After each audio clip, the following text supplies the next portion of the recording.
বাৎসরিক পুজো কার্তিক মাসে হয়, তখন প্রচুর লোক বাইরে থেকে পুজো দিতে আসে, কলকাতা থেকে পুজো দিতে আসে। তার মানে এখানে মা এতটাই জাগ্রত, বহু দূর দূরান্ত থেকে ভক্তরা আসে। ভক্তরা আসে, আচ্ছা। মানত করলে সে মা পূরণ করে দেন। পূর্ণ হলে পাতাই হোক আর শাড়ি হোক, যাই হোক, যেটা হবে সেটা দিয়ে যায় মানতে। মানে ভক্তরা নিজেরা স্বেচ্ছায় এসে যা মানত করে মাকে দিয়ে যায়। মাকে দিয়ে যায়। মানে এখানে বিশ্বাস ভক্তি নিয়ে আসলে মোটামুটি কাজ হবে। কাজ হবে। হ্যাঁ।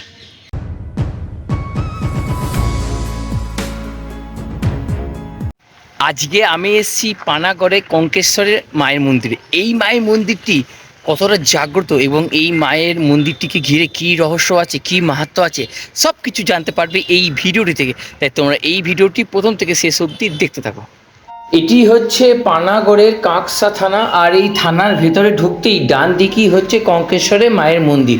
তো বন্ধুরা, এটি হচ্ছে মন্দিরের ভেতরের প্রবেশ পথ। তো আমি তোমাদেরকে প্রথমে মন্দিরটা দর্শন করাবো, মাকে দর্শন করাবো, এবং এই মন্দিরের যিনি সেবায়িত অর্থাৎ যিনি পুরোহিত মশাই আছেন ওনার কাছ থেকে জেনে নেবো এই মন্দিরে কী রহস্য, কী মাহাত্ম্য আছে। এবং এখানে প্রবেশ করতেই বাঁ দিকে একটি ছোট্ট একটি মন্দিরের মতো দেখতে পেলাম। তো এই মন্দিরে কঙ্কেশ্বরী মায়ের ভৈরব স্বয়ং দেবাদিদেব মহাদেব, এখানে উনি শিবলিঙ্গ রূপে বিরাজ করছেন, ইনি কিন্তু মায়ের ভৈরব। তো বন্ধুরা চলো এবারে আমি আস্তে আস্তে মন্দিরের উদ্দেশ্যে রওনা দিই। তো সামনে একটি বিরাট বড় একটি জায়গা দেখতে পেলাম। স্থানীয় সূত্রে খবর পেলাম এই স্থানে নাকি আগে বলি হতো। আর যাই হোক, আর এই হচ্ছে সামনে মন্দির।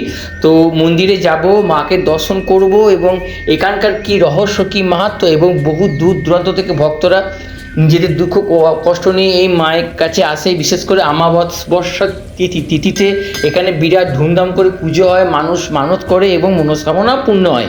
এবং মনস্কামনা পূর্ণ হলে ভক্তরা যে যা মানত করে সেটা ভক্তরাও কিন্তু মাকে এসে দিয়ে যায়। আর এই হচ্ছে কাঁকসার কঙ্কেশ্বরী মা। তোমরা যারা ভিডিওটি দেখছো অবশ্যই কমেন্ট বক্সে কমেন্ট করো জয় কঙ্কেশ্বরী মায়ের জয়।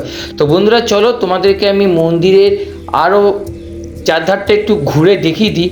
তো সামনে একটি জায়গা দেখতে পেলাম, এটি হচ্ছে ভোগঘর, অর্থাৎ এই স্থানে কিন্তু মায়ের ভোগ রান্নার ব্যবস্থা আছে। তো আর একটু কাছে যাই, কাছে গিয়ে দেখি। তো দেখো এই স্থানে কিন্তু ভোগ রান্না হয় যখন বিশেষ কোনো তিথিতে পুজো পার্বণ হয়, যেমন হচ্ছে বিশেষ বিশেষ যেসব আমাবস্যা আছে, যেমন হচ্ছে ফল হারিণী আমাবস্যা থেকে শুরু করে ইত্যাদি। তো চলো এরপরে আমি মন্দিরে যিনি সেবায়িত আছেন ওনার কাছ থেকে কিছু তথ্য জানবো। ঠাকুরমশাই, এই মায়ের কি নাম? কঙ্কেশ্বরী, কঙ্কেশ্বরী মাতা। এখানে আমাবস্যাতে মানে পুজো হয়, তো মানে বিশেষ বিশেষ প্রতি আমাবস্যাতেই পুজো হয়, বলি হয়। আচ্ছা, এমনি ভক্তরা যদি মায়ের স্থানে এসে মানত করে নিজের মনোবাঞ্ছা জানা, যে কোনো সমস্যা নেই, পূর্ণ হলে পাতাই হোক আর শাড়ি হোক, যাই হোক, যেটা হবে সেটা দিয়ে যায় মানতে। মানে ভক্তরা নিজেরা স্বেচ্ছায় এসে যা মানত করে মাকে দিয়ে যায়। মাকে দিয়ে যায়। মানে এখানে বিশ্বাস ভক্তি নিয়ে আসলে মোটামুটি কাজ হবে। কাজ হবে। হ্যাঁ। আমার নাম ভগীরথ চক্রবর্তী। আমাকে এলে ওই 10:30টার মধ্যে এলে পাবেন, তারপর আর পাবেন। হ্যাঁ, মার কিছু হলে আপনি তখন রূপ বদল করে দেন, এমনি রূপ বদল।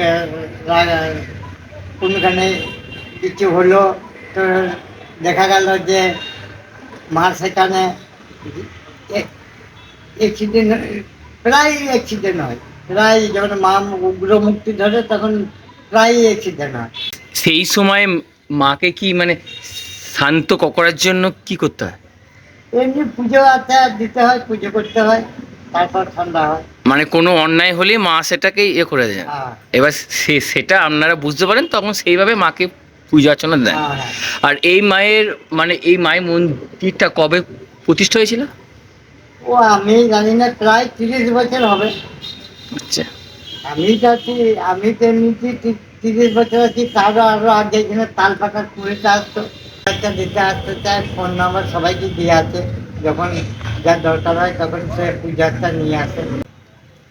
9564658233। একটা মোবাইল দুটোই নম্বর আছে, আর একটা আছে 95646269। ও ফোন করলে সকালের দিকে পাবে, আর এইখানে থাকলে যখন করবে তখন পাবে 10টা পর্যন্ত।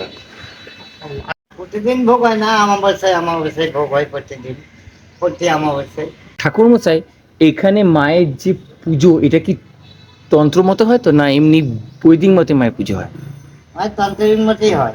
আচ্ছা, মানে এমনি তন্ত্রের দ্বারা যে সমস্ত ধরুন কাজগুলো থাকে, যে কাজগুলো করলে মানুষের বিভিন্ন সমস্যা থেকে তারা মুক্তি পাবে, তো এখানে কি সেই ধরনের কাজগুলো হয়? খুব কম হয়। মানে মায়ের কাছে। আরেকজন আছে, সে যে করে, আমি করি না তো, আরেকজন আছে সে করে। আচ্ছা, তার টাইম মতো হলে হয়, আর না হলে না হয়। না হলে এমনি ভক্তরা মায়ের কাছে এসে পুজো পার্বণ দিলে, প্রার্থনা করলে, মাত করলে মোটামুটি মনস্কামনা পূর্ণ হয়। হ্যাঁ, মনস্কামনা পূর্ণ হয়। বাৎসরিক পুজো ওর কার্তিক মাসে হয়, তখন প্রচুর লোক বাইরে থেকে পুজো দিতে আসে, কলকাতা থেকে পুজো দিতে আসে। না আসতে পারে না, তারা আবার পয়সা পাঠিয়ে দেয়। তার মানে এখানে মা এতটাই জাগ্রত, বহু দূর দূরান্ত থেকে ভক্তরা আসে। ভক্তরা আসে। আচ্ছা, বলছি যেহেতু এটা থানার মধ্যে মন্দিরটা, তাই এই মন্দিরের জন্য কিছু রেস্ট্রিকশন কিছু আছে নাকি? না, সেরকম কিছু নেই, না। মানে যে কোনো ভক্ত যে কোনো সময় মায়ের স্থানে আসতে পারে? হ্যাঁ। আর মন্দিরটা সকালবেলায় কখন খোলে? সকাল 7:30 থেকে ওই 10:30 পর্যন্ত থাকি, তো তারপরে আবার বন্ধ হয়ে যায়। আর আবার সন্ধেবেলায়? আর সন্ধ্যেবেলায় ওই পৌনে ছটা থেকে 7টা। আচ্ছা, সপ্তাহে কি সব দিনই খোলা থাকে? সব দিনই, সকাল সন্ধ্যে সব দিনই ওই টাইমে খোলা থাকে। 10:30 পর্যন্ত খোলা থাকে। আবার সন্ধ্যে 6টা থেকে 7টা, 7:30 পর্যন্ত খোলা, 7টা পর্যন্ত খোলা থাকে। সন্ধ্যেবেলার দিকে পুজো কেউ যদি বন্ধ হওয়ার পর যায়, তো আমি আসি না, সন্ধ্যেবেলায় ছেলে আসে। আচ্ছা, ছেলে আসে, তখন ছেলে এসে এসে পুজো করে দিয়ে যায়।